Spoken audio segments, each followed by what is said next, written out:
Di ko sure kung OA lang ako, pero mas stressful pa minsan ang job interview kaysa breakup. Sa breakup, at least alam mong ayaw na sa'yo. Sa recruiter, after ng assessment, interview at follow-up, bigla na lang mawawala. Parang multo, ghosted kumbaga.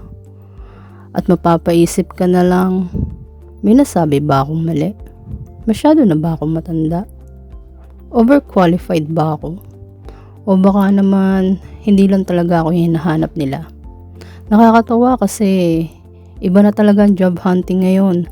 Nung nasa 20s ako, manufacturing industry ang pinapasok ko. Ang job hunting noon, punta ka sa company, may dala kang resume, maghihintay ka na lang sa waiting area, then tatawagin pangalan mo. Minsan same day, alam mo na agad ang result. Simple lang, pag uwi mo, tapos na. Hindi mo kailangan mag-refresh ng email. Hindi mo kailangan mag-check ng notifications. Hindi mo kailangan hulaan kung may recruiter pa bang naaalala ka. At sa totoo lang, hindi rin ako naka-experience ng rejection noon. Actually, minsan feeling ko, hindi lang talaga ako marunong ma-reject.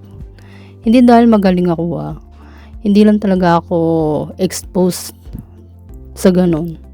Kaya siguro ngayon, nasa 40s na ako, medyo late ko rin natutunan na normal palang rejection. Part pala talaga siya ng process. Pero ngayon, QA engineer na ako sa software industry. At ang job hunting ngayon, parang long distance relationship. Lahat online, LinkedIn, Indeed, JobStreet, at kung saan-saan pang job sites. Noong 20s ako, ang pinakamalaking kalaban ko, traffic. Ngayon, password ng account ko. Isang click lang ang application. Pero pagkatapos nun, waiting game na. Yung dating waiting area, ngayon inbox na. At minsan, mas matagal pa. At alam nyo yung pinakamahirap, hindi yung application. Hindi yung resume. At hindi rin yung interview. Yung paghihintay. Kasi habang naghihintay ka, nag-overthink ka. Baka may mas nahanap na sila. Baka hindi nila binasa. Baka hindi ako fit. Baka nasa spam folder ako ng buhay. At minsan, mas mabilis pa mag-reply yung delivery rider kaysa recruiter. Aaminin ko rin, hindi lahat ng failed interviews ay dahil sa age. May mga pagkakataon talaga hindi ako prepared. May mga tanong na hindi ko napaghandaan. May mga company na hindi ko na-research ng maayos.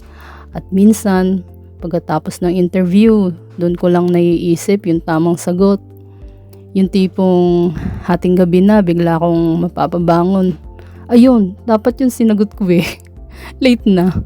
Parang argument sa shower, tapos na yung moment, tsaka ka lang magwawagi sa isip mo. At kapag sunod-sunod ng applications, tapos walang update, walang email, walang feedback, unti-unting kumukurot sa confidence. Hindi isang malaking rejection, kundi maraming maliliit na katahimikan. Sa totoo lang, ang pinakamahirap sa job hunting sa 40s ay hindi skills, hindi experience, at hindi resume, kundi uncertainty. Kasi hindi ka na lang sarili mo ang inisip mo. May bills, may responsibilities, may future na gusto mo ring buuin. Kaya bawat application may pag-asa.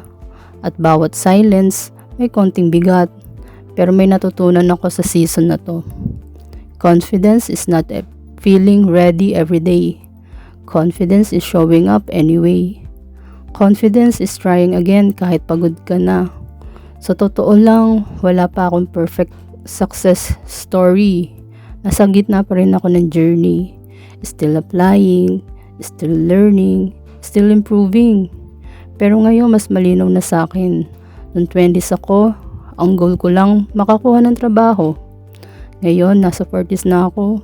Hindi lang trabaho ang hinahanap ko, kundi trabaho na bagay sa buhay na gusto ko nang buuin. At baka yun ang advantage ng edad.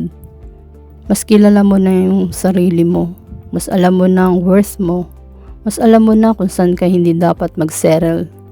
At minsan naiisip ko, baka hindi naman talaga trabaho yung tinetest ng season na to.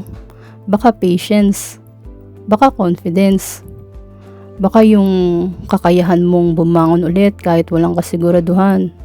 Kasi nung 20s ako, madali para maniwala sa sarili ko. Ngayong 40s, mas madalas ko na siyang kailangan piliin araw-araw. And maybe, that's okay. Starting over in my 40s wasn't part of the plan. But maybe, the plan was never the point. Maybe, this isn't starting over. Maybe, this is life saying, you're not done yet. Because experience doesn't remove the struggle. It just removes the illusion that life should be easy. At siguro, yun ang isang bagay na hindi ko natutunan nung 20s ako. Na minsan, hindi mo kailangan maging sigurado para magpatuloy. Minsan, sapat na yung mag-a-apply ka ulit bukas. And for now, okay na muna yun.